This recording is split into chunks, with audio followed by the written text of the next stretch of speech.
Hi everyone, I'm April, and you're watching the Tangled Cat Speaks, and this is episode number 28. I'm coming to you today from my backyard. It has been super incredibly hot lately, and I haven't really wanted to come back here. But today is a little bit better. I'm enjoying sitting out here. I've been out here since quite early in the morning, and I probably should have podcast then, but I didn't. I was busy knitting and relaxing, drinking some tea, and you're gonna hear some cars going by because I think I've mentioned I've got a main road right by my backyard. And in all honesty, the sounds of the cars passing, they don't really bother me. But I'm sorry if it bothers you, but that's where I'm at today. I don't know if I'm going to be doing this backyard thing very often. I'm sorry, there's a lizard over there and I'm just kind of watching him. Oh, there's two of them. Sorry, I got all squirrel right there. So anyways, I'm in my backyard. I'm sorry if I'm squinting a lot, which kind of makes me look like I'm scowling.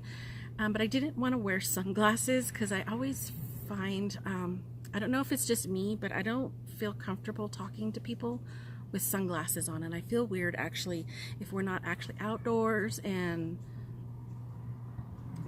having an intimate conversation I think is just strange with somebody who's got sunglasses on, so I didn't want to do that today. I may end up recording this a second time if I play it back and realize that the sounds are too loud in the background, but for right now we're just going to go with it. So the first thing I'm going to start off with is an old whip, maybe about 2 or 3 years old. Actually a few of them, not whips, FOs, finished objects. I had been given some yarn a long time ago by someone whose mother had passed away, and he was giving away a bunch of yarn. And the colors weren't particularly my favorite, but I thought I could do something with it. So I took it off his hands, and what I had gotten was some cream colored, it's kind of blowing out here, but some cream colored, these are all acrylic. I don't know the names, they were all just in balls, there wasn't any labels. So this is an acrylic cream color, and there was this, it looks kind of rusty, but it's an odd brown. And looking at it by itself was, I didn't know what to do with it, but when I paired it with a rose color that I already owned, I thought it looked all right. So I went ahead and made my first ever pair of mittens. And I think I made them they're a little, not I think, I know, they're a little too snug, but it's not bad to wear in the winter for driving or whatever. So I made those. And then I also at the time thought maybe I wanted a beanie. I have never worn this, but I did make a matching beanie. And it fits and everything, it's just, it's acrylic. It's kind of, it's actually, I find that acrylic is itchier to me than wool is. So that's odd. But I made a hat. And I also made, and I'm going to put the names of the patterns that I used here because I didn't think to look them up beforehand. So I'll put those in. This is a shawl that I did. Actually came out a lot smaller than I thought. It's just a basic triangle garter stitch. It's just the right size to wear under your coat, like this kind of way. I'm not so much, I don't normally wear shawls that way unless it's really, really cold and I'm putting it up under my coat. Usually what I wear shawls for myself is to keep my shoulders warm and to cover this, and this is all right. Oh, that's backwards. But I just didn't absolutely love the colors, and it's in the size, I think it could be bigger. I love really, really big shawls, but it worked for what it was. And this was an interesting pattern just because it was bottom up. So it was made with the bottom edge, and then you just did a whole bunch of decreasing which was fine. It worked out well. However, you can't make it bigger. Once you cast on your stitches and you knit all the way through and you're done, you're done. I suppose you can go back and try to pick up stitches from the cast on edge. You know, but it's kind of a, I think I'd like to try making this pattern again, making more, adding more stitches to the cast on. That's just going to mean it's a trial and error type of pattern. It was very straightforward, very easy, but it just wasn't the size that I liked. However, I've got a matching set of mittens, hat, and shawl, and I do use them from time to time. Usually it's, like I said, I use this for driving. The hat I don't use. And then the shawl for, you know, if it's really, really cold. Even though it's acrylic, it's actually quite warm, and I think it might be because I don't live in a really frigid area where I'm gonna need that extra warm layer of wool. So acrylic is okay. Well, it is what it is. I made it several years ago, and I used up some yarn, and hey, it was kind of a stash buster kind of thing, and I think it's cute. It's just not something that I use every day. I'm thinking now that I'm setting up my house, trying to get things how I want them, I keep putting things away and then deciding, oh, I don't want it there. You know, when you move house and you're just not sure where you want everything. I'm thinking maybe I can set those up somewhere just as like a display thing. I don't know why, but maybe. I don't know. I don't know. But that's what I made years and years ago, and I found the whole set while I was putting everything away. And I thought, oh, I'm just going to show you guys. So, you know, the things that you can put together when you, I tend to use a lot of my scraps. And sometimes I put together things that don't always seem like they would go together. And then once you get it done, a lot of times it looks kind of cool. Like that brown was just, it's a weird brown. It's like an orangey, it's not quite rust, but it's definitely brown. I don't even know what to call it. Mahogany, maybe? I don't know. It's an odd brown. And that is, you can tell the difference between the cream and the rose. They're a softer acrylic, and that brown is definitely an older vintage acrylic. It's scratchy and it squeaks. It's very odd to say, but a lot of old acrylic actually squeaked when you worked with it. So yeah, but I used it up, and you know, it's cool. So I'm going to move on to, I'm going to actually mention real quick, I was making the socks, the block party socks. I don't have them here because I did mail them off to my friend, but I'm going to go ahead and insert a little short video of the finished socks on the sock blockers, because I actually bought sock blockers. I think I got them, and I'll insert it here. I think it was Tesla on Etsy. But I'll insert the name of her Etsy shop where I got the sock blockers from. But I'll go ahead and insert the little video of the socks that I mailed off to my friend. So these are the socks that I finally finished. They were supposed to be done for June for the Brown Bagging It Sock Club, but I obviously didn't get them done in time for June. But hey, it's mid-July. At least it's not that long. They are the block party socks using 3 Irish girls. This pink is the Kells Sport in the Maureen colorway. This was the Beacon fingering. It was a heavy fingering on the Trinity colorway.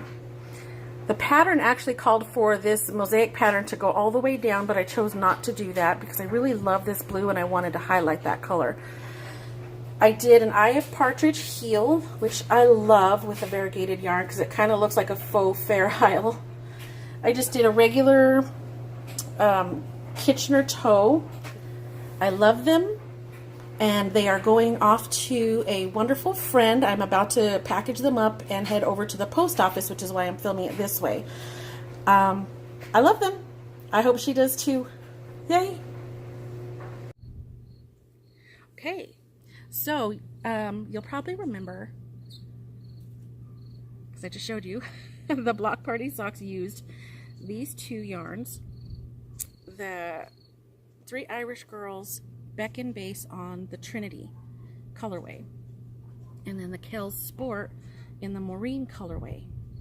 Well, I did mention that this Maureen is not my favorite colorway, but I have tons of it. This was almost a 150 gram skein of a sport weight, and it's, I think, the biggest skein that I've ever gotten from Three Irish Girls. It's just huge.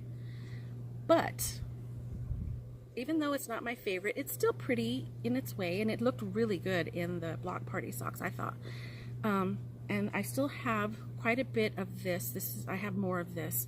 It's actually, I think I mentioned a few episodes ago that I used to have this wild menace of a cat who I adored. He was gorgeous. Oh, I just dropped one. He was absolutely gorgeous. He was a flame point Siamese who I named Legolas. But he was a feral cat who ended up at the pound, and I went looking for a rescue cat, and that's who I found. And I had brought home this Trinity yarn because I adored this blue. I fell in love with it. I ordered it, and I had kept all my yarn in my closet up on shelves where, and I would keep the door closed so he couldn't get in there, because he was the kind that he knows the difference between my acrylic yarn and my wool, and he could smell it. So I would have to really keep an eye on my wool, and I didn't one day, and came home and he had attacked, literally knocked down a couple of skeins and went to town on this one in particular. So when I caked it up, I ended up with this skein. It was a little bit bigger because I did use this for the block party socks. So this was probably a total about of a maybe 60 gram skein or 60 gram cake, and then all of these little balls. It was a tangled mess. It was just cut in so many places when I was trying to cake it up on my Swift and my ball winder. And it's kind of tangled up now because these balls have just been rolling around on my table. So they're a mess right now, but I think this is like 7 small balls that are just really kind of too small for a whole lot. But I am not throwing this yarn away because it's pretty. It's lovely. Oh, I'm dropping things. But so the reason why I'm showing you these 2 yarns again is because, let me grab this. Hold on.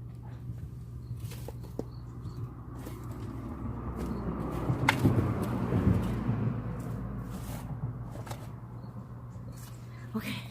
Oh, I got it.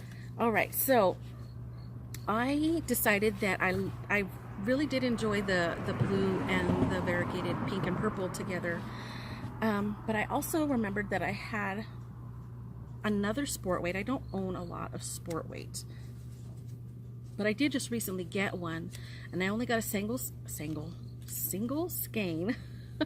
And this was from Pandia's Jewels on her Merino Sport, and it's called Pen and Paper, and it's mostly a white base with blues and blacks and gray speckles all over, and there's even a few places where there's these little rusty brown specks.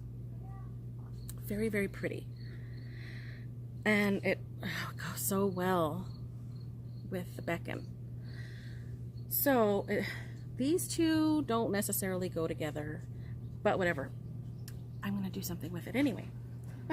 So what I've decided to do is make an asymmetrical triangle shawl, you know, the ones that start at the point, at one point, and just continues to get bigger. It's called something Capriccio, and it's by it's a free pattern by Valentina Cosiani. And it's basically like a color blocking and striped garter shawl using 3 colors in a sport weight on a US 6 or 4.0 millimeter. So that's what I'm using, my Chow Goose. And I started with this Maureen colorway, and it's looking, you know, as you would expect, you know, a variegated to look. And I'm about to join another color for a few rows of striping, and I can't decide. I think I'm going to go with the blue. I'm trying to look at the pattern, you know, read ahead so that I can see how many times each color interacts with the other. And I'm trying to minimize these two striping together, because I think that's just not going to look pretty. Maybe a little bit here and there, but not a whole lot of these two together. We'll see. I'm just kind of playing around with it. I don't have a whole lot of sport weight, and I only got this sport weight because I needed to have this color in my life. And at the time, it was sold out on all of her other bases. I really wanted it on a fingering, and at the time it wasn't available, so I got a sport weight. I had to have it, so now I have it, and now I'm going to try using it in something. And if it doesn't work out, I am not against frogging an entire project.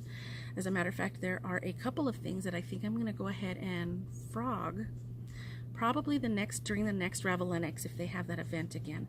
Ravelry does this thing during the Olympics called the Ravelinics, and I'm sure you've heard of it. If you're on Ravelry for any amount of time, you've probably heard of the Ravelinics, and they've had recently a frogging event where you can just literally undo a finished project and get it all the way back down to yarn, a yarn ball or a yarn cake, however you undo it. I think there are a few projects that I'm gonna take really close, long looks at and see if those are going to be eligible for that during the Ravelinics. So I'm not opposed to frogging if this doesn't turn out how I imagine, or if it just doesn't look good at all.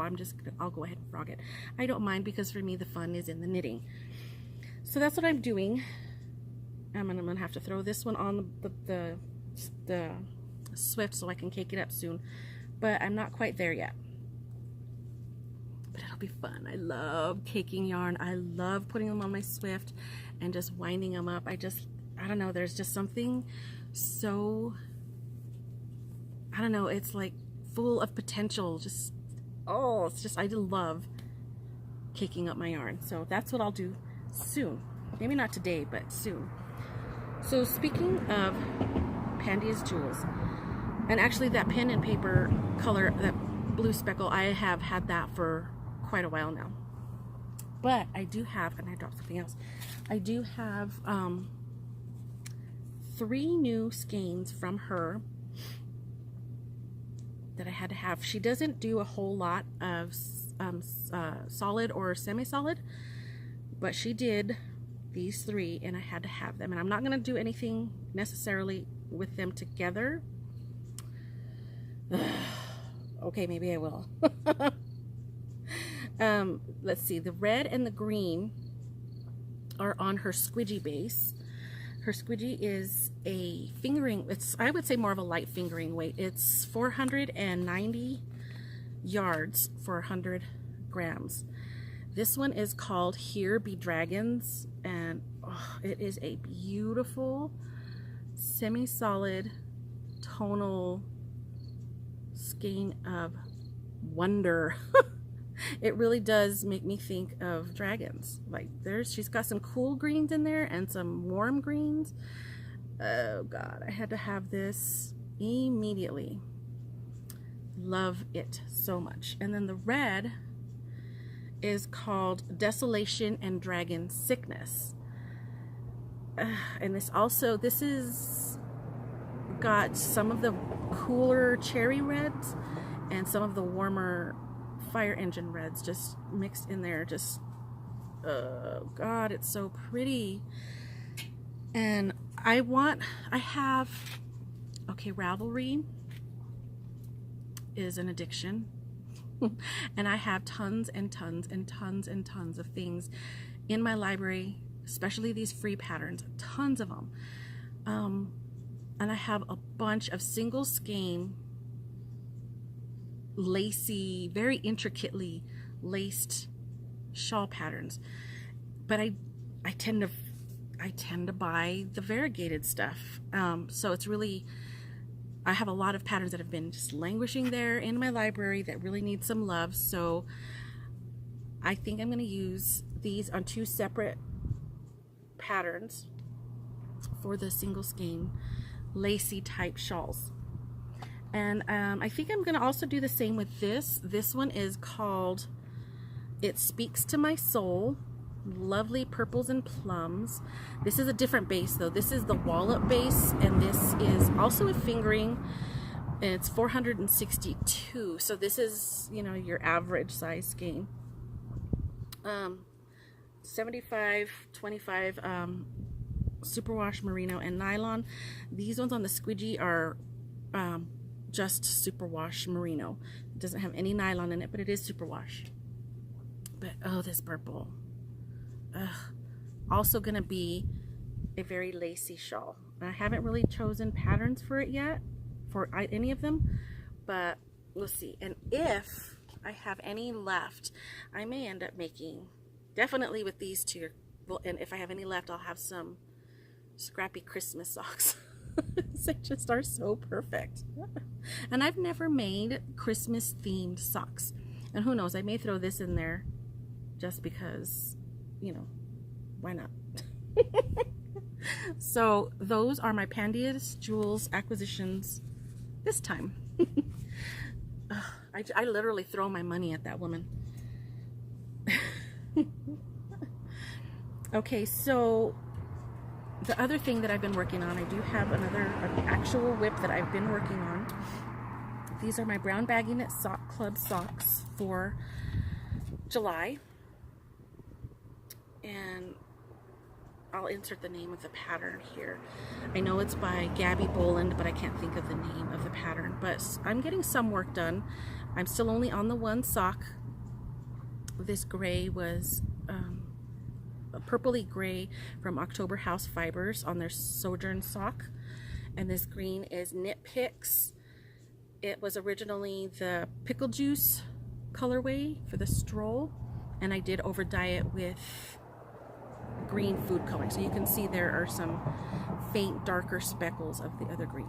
I love how that came out. The pattern, the sock pattern, was intended for all stockinette all the way around, all the way up, with just some striping going on and a very ingenious toe. But I chose to do it in a 4x4 rib. I like it. And it's very soft. I'm enjoying making these. I love my 9-inch circulars from Xiaogu. Loving, loving. Really thinking about getting, I do have another 9-inch circular in a different size, but I want to say that it's a 3.0, not really a size that I use all that much. I don't know why I got it. Because what I use the most is the 2.5 millimeter. So I think I want to get me a second one so that I can always have 2 socks going. Not that I don't love my DPNs. I adore my DPNs. The DPNs and now the 9-inch circulars are my favorite go-to socking techniques. So what I've been doing, the reason why I didn't have more done on those socks is because I decided I wanted to play around with a stitch pattern for another pair of socks. I know that I mentioned several episodes back, just over the moon, about Hugh Local and her chicken yarns, her chickens and roosters. And I'm sorry, Aggie, she's not enjoying the great outdoors. But I've been wanting to play with stitch patterns so that I can, right now my plan is to make several socks with the same stitch pattern. Just the only thing I'm changing is which particular chicken or rooster yarn I'm using for that one. So they'll all be the same sock, just different colorways. And they'll be my chicken socks. I'll have a whole drawer full of chicken socks. I know I have all of them. I can't remember a total how many. I want to say it's something like 12 or 13. But I'll have all of those chicken socks. So I've been playing with a stitch pattern that I thought would look good with something variegated, or I'm something speckly, or something more solid. And so it's on the needles now, and the sun is not helping me. But this is what I'm playing with, and I don't know if I can get it. Oh, fiddly fingers. Get it up close enough to show you what I'm doing. So I've been kind of playing around with that, just trying to see how I can adapt a flat pattern into the round.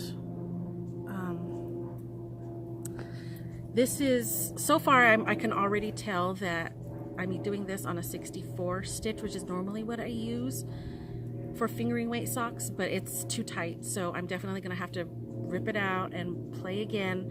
I like the gauge of the yarn, but the stitch count is too small, so these may end up having to be 72 stitch socks. I may or may not, I probably won't write this up as a pattern once I figure all of the things out, just because socks are so personal and so, they need to be specialized and individualized, and I don't know that I know enough about writing sock patterns to jump into that pond. But I'll at least have the notes ready for myself, and I'll understand all my chicken scratch, ha ha ha.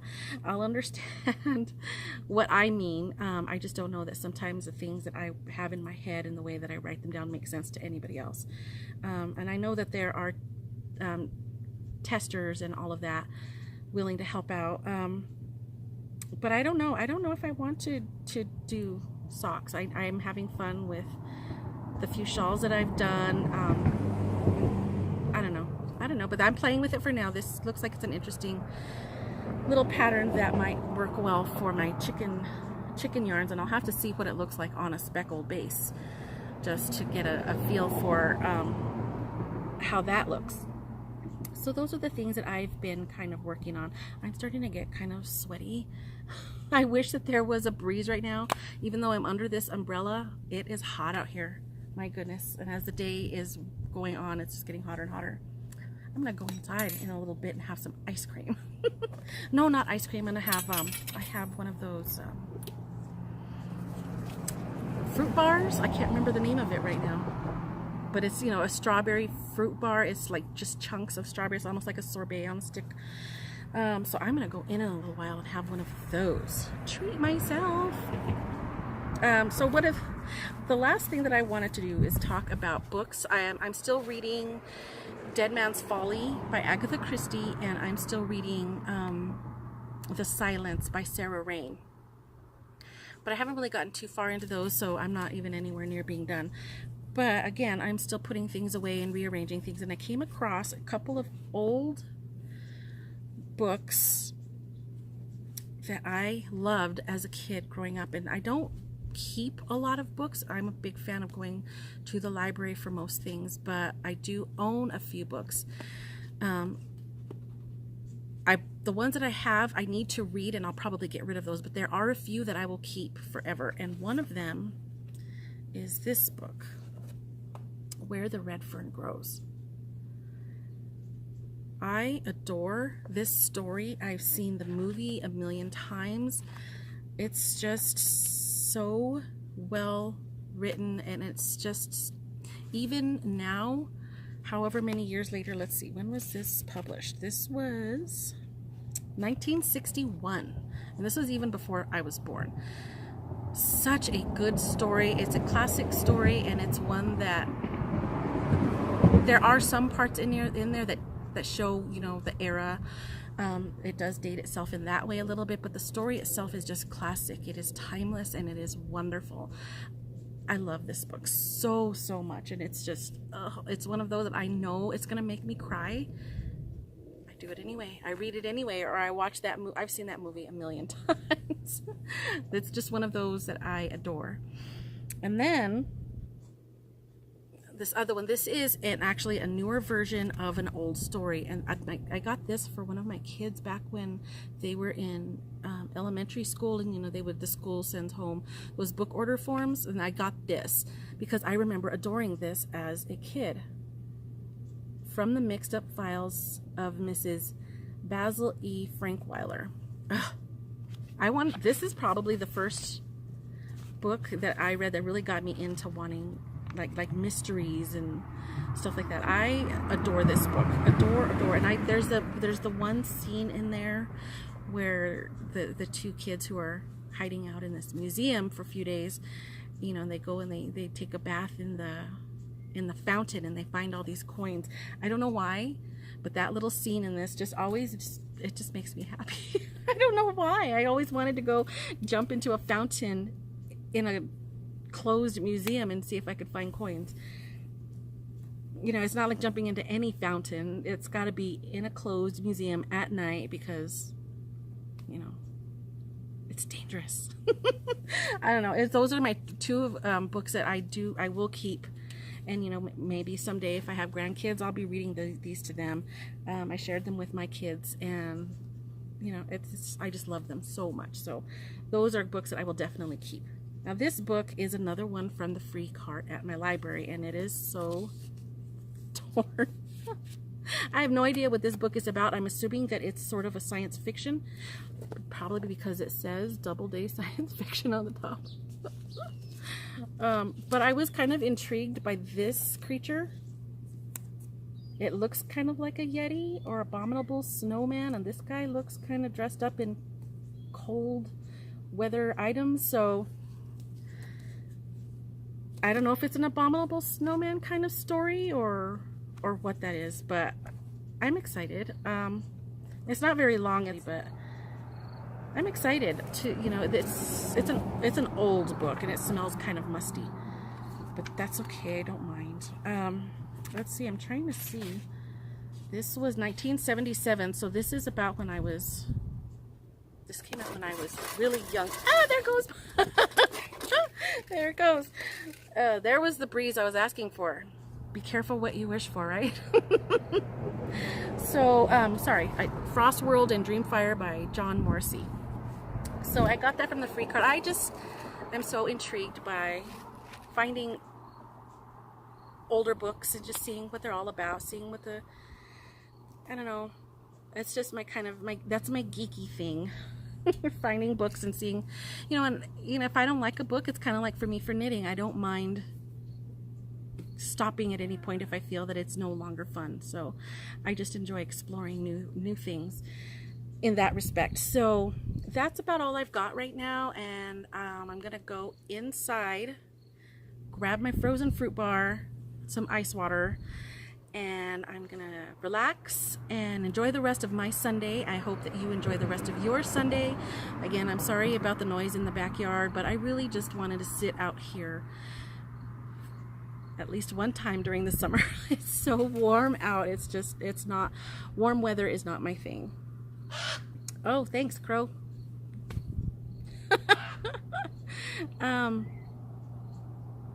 But I just wanted to come out here and enjoy the early morning before it got too hot, which it's starting to get hot. The sun is right up above me right now. So I'm going to go in, and I hope you enjoy the rest of your day. I hope that the coming week is pleasant and fruitful, and I hope that you enjoy time with your family and friends in the midst of your work week. I will see you next time. Bye-bye. Actually, there is one thing I did forget to mention. I am here inside where it's nice and cool, but I did want to remind you to go back to episode number 26 and leave me a comment, which will enter you into a giveaway. I think I will be announcing the winners to that next week. But just leave me a comment in episode 26 and you will be entered to win your choice of bear yarn. And in the drop down for episode 26 is the list of prizes that if you win, you will get to choose one of. So go ahead and check that out. Good luck to you, and bye.